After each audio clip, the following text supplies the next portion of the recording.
I'm Redneck Computer Geek. Welcome to my episode of Things I Wish I Had Have Known, Dump Loader Edition. I'm going to go around and show you the different things that I ended up modifying from the original build on the dump loader. I did break it once or twice while I was using it, and reinforced a couple areas, rebuilt a few things, and redesigned. So, if you haven't seen the original video, I'll post a link for it in the description. But this is going to be the video where I show all the different things I changed from the original design or edited a little bit or moved around. The first of which that I'd like to point out that I ended up adding on tines to the end of the bucket. And I posted a video about that, and the reason for it is because the bucket is very thin, and I did that on purpose. I wanted to maintain something that I could actually lift. I didn't want some gaumy thing that I'm going to be able to load 500 pounds into and end up tipping myself over, never being able to get traction, all that kind of stuff. The tines allow me to add that little bit on the extra, and I have been able with the tines on it to load it to the point the rear actually comes up off the ground, and I have to actually physically sit all the way onto the back of the seat to get enough traction. So the size of my bucket, I think, was a good choice. I could have gone a little bit wider for the aspect that then it would have been towards the width of the tires, and I wouldn't have run into issues I was having when I was pushing through manure patties and stuff like that.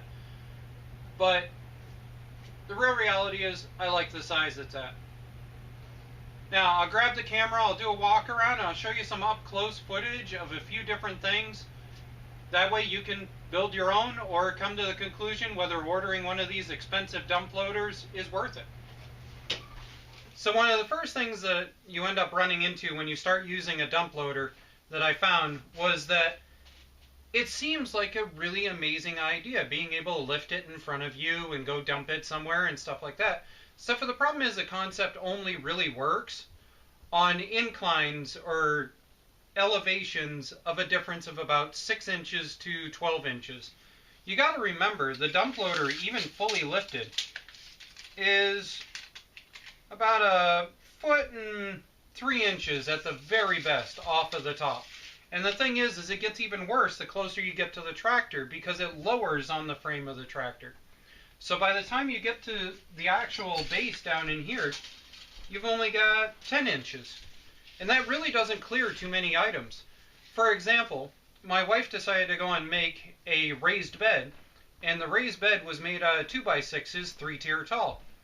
Well, all of a sudden, this is useless moving around cow manure, it's useless moving around goat manure, it's useless moving around chicken manure, it's useless moving around compost to be able to get into that raised bed. So I found a solution. And this is a solution I ended up having to use many, many times over the summer. And the solution was portable car ramps.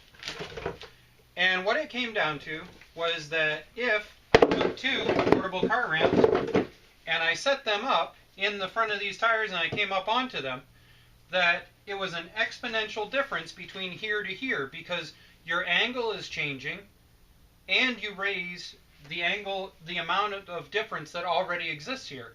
So all of a sudden my 1.3 inches worth of clearance was as much as 2 to 2.5 feet worth of clearance, or somewhere right about here. And at that point I could easily get into dumping into the raised bed. I could up and over into being able to dump into the compost pile. I could up and over it into dumping off the side of a ditch or something. Things like that. So the height difference that you end up having between a loader and a dump loader, you can alleviate a little bit of it by just some simple car ramps. Now the next dump loader flaw that I'd like to go and point out that I didn't realize until I started using it is, if you look, it's kind of bent. Well, that's because before then I didn't have that black line, if you can see it right here. And that's because what I ended up realizing was that I had a very bad habit of just pulling it up until it went clunk. And with 3,500 pounds worth of pulling force, that eventually took and did a number. So what I ended up doing was drawing that line so that when I'm sitting here in a nice comfortable position, I know just about where it is that should be for top dead center. Now it will come up a little bit above it, but right about there you can actually hear it bottom out the winch. And right there is where it likes to ride. And if we go down, you can hear it hit and then come back up. Now that's the other thing that I ended up finding was irritating but yet necessary with this. I ended up putting a really big spring on the pull down for that front piece, and it makes it very noisy. It clanks and makes a horrible noise when it comes together. But when this is running and the engine's making all that noise, it's the only way you know that that thing actually decided to lock in place, and so it has to be that noisy. Otherwise, you can't see it when it's down. It's not even on the floor yet. There we are. So otherwise, in order to figure out whether it clamped on yet, you've got to do this kind of thing and hope that you can figure it out versus being able to hear it hit. There we are. Now, let's take a look at some design changes that happened since the last video. Alright, so let's talk some design flaws and things that need to be changed for next year. Now, this assembly works really well. It ended up working just fine, just the way it was. And the plate that I put down here so that when this comes up and across, it catches. And here's my front clip. Oh, let's see if we can get better lighting on that. If I pull this, so there's the angle on that with a piece of plate on the inside in order to catch. And then what this does is it gives it just that little bit to hit right on this piece, as you can see, and scuff up and over and jump up onto the lip. And that worked out really well. I'm very pleased with that. As you can see, it's just the hinge tip that's bent over there. But what's been an aggravational pain in the neck is these square edges right here. Because what happens is this pull rope drops down, gets underneath here, and gets kinked, and then obviously it won't pull right.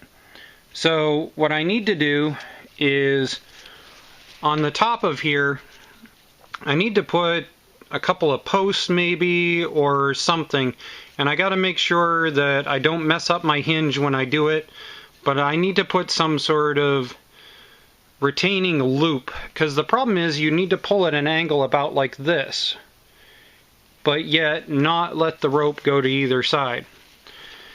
Now, the other thing that ended up happening was that I eventually broke all of this. And there's a reason for that, and it was driver error. Had nothing to do with design, had to do with driver error. And what it is the design is based on the idea that as you reverse it and you let it down, it folds. And then the clip piece comes down on, and then you lift your bucket. Well, what ended up happening was I went forward, I dumped it, I lost track of what I was doing, and then all of a sudden pulled forward again. And I folded all of this in underneath. I broke every single bit of this off, snapped off the ends there, rolled this one over, and all that kind of stuff. Well, what also ended up happening during that time was this particular bar, right in here where I had put the support piece, it also bent. And so I was worried about its structural rigidity across all of this. So what I ended up doing was I cut a piece of 3/4 inch bar that was about this long from here to here, and I drove it all the way through into there and then welded the end of it, because all of this was bent to reinforce it. And it has been perfect since. It's never bent ever since, but that's because religiously, before I dropped this, while holding the brake, I put the tractor in reverse. That way, no matter what, if I let off the gas or I let off the brake or the clutch or whatever you want to call it, it always pulls back and then sets the dump. If you pull forward on it, you're gonna break something. So next we have this piece here. This isn't original. This was added on, and then this was put in. And it's because the original piece actually sat flush. But the design flaw there was that I didn't count on the shank on the winch, where the crimp is for the cabling. And because I didn't have it down far enough, this was coming up and it was hitting on the roller, and it was messing up the roller. It was scuffing it, biting into it, and it would actually start to come up onto the roller and kink the whole thing. The whole entire loader would buck. So by putting this piece in and then putting it an inch lower and a reinforced bar, it made it so that this no longer hits the roller and the whole thing doesn't jump any further. Now, while we're here looking at the roller, I don't know if you can see it in video, but it is blatantly bent down on this side. This side is significantly higher. Actually, putting my fingers there, you can see it. And what happened is the hook is actually on a bar down below, and it ended up progressively favoring one side more than the other. No matter how many times I took and I centered the winch cable, I rewrapped the winch cable so it was in the center, every single time it would eventually favor to this side. And winch rollers are really meant to go forward only. They're just meant as guides. They were never really designed to go and take 300 or 400 pounds worth of pulling force in that direction. So eventually it favored to one side and it bent it. This Warren roller has held up really well. It does not stick. It's taken all of the abuse, and I intend to go snow plowing with it this year. So I'm going to bend this back up, hopefully, but that's another thing that I noticed. Perhaps a fix would be if I made a custom lead that had these two rollers actually in the center so that the cable didn't have a choice to go to either side. Perhaps that's a modification for next year. Now, another modification that ended up happening, and I think this is in one of the videos, but it might not be, is that this didn't exist on the original setup. These two bars go all the way across and they're welded to the cap ends here, and these gussets are welded in over the top of the bars. And the bars are here because of the fact that the original front tractor frame metal is only 3/16, and I had a gusset in just to the original metal, but literally within a weekend of use it all had gone down like that. So I took all of this, I bent it back up flat, I put in these two bars to reinforce the whole entire front and to put this in. And the other thing that I put these two bars in for this direction is because it allows me to be able to make adapters into this later. I could put slide-in pieces with a drop pin so that I could have auxiliary lights that snap in. I could have auxiliary chain hooks that snap in. I could have all kinds of different auxiliary parts that snap into these open tubes. So that's why I chose to do it this way. Is it necessary? No.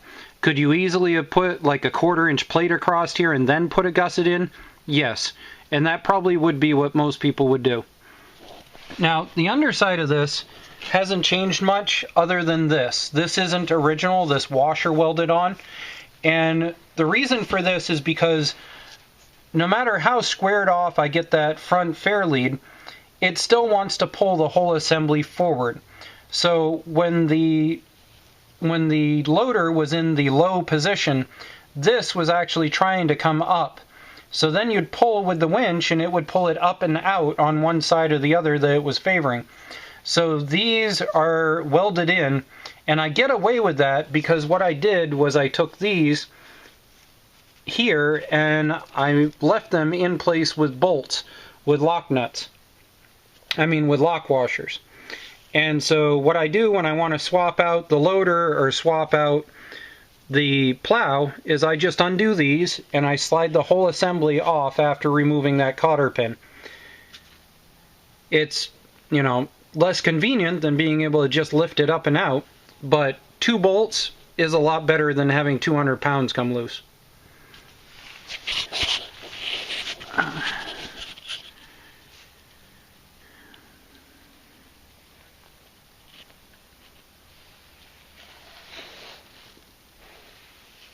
So there we are. That's the basic idea of how the setup worked out. I'm really pleased with it. Like I said, I have entirely loaded this whole thing to the point that the rear tires are actually lifting and unable to get traction. I have to actually sit up onto the back of the seat to be able to move forward. But it was worth it. One note is that my battery in this is actually a small car battery. It's 500 cold cranking amp. And with this 3,500 pound winch, 3,000 pound winch, I'm sorry. With this 3,000 pound winch, if I use it consistently lifting this up and down, up and down, up and down, or using it in order to pull something or whatnot without the battery running, this draws so much power that I will start to notice startup issues if I do it more than, say, probably 7 or 8 times, or a decent 25 to 30 feet worth of pull on the winch. So keep that in mind, that this, yes, is what's necessary to lift this much mechanical force, but it'll eat your battery if the machine is not running.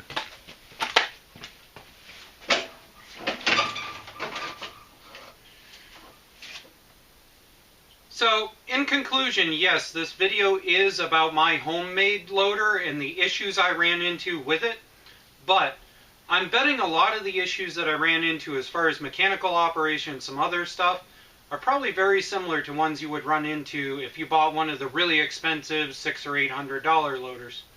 So, I hope this has been informative and it helps you build your own working dump loader someday. Thanks for watching and have a great day.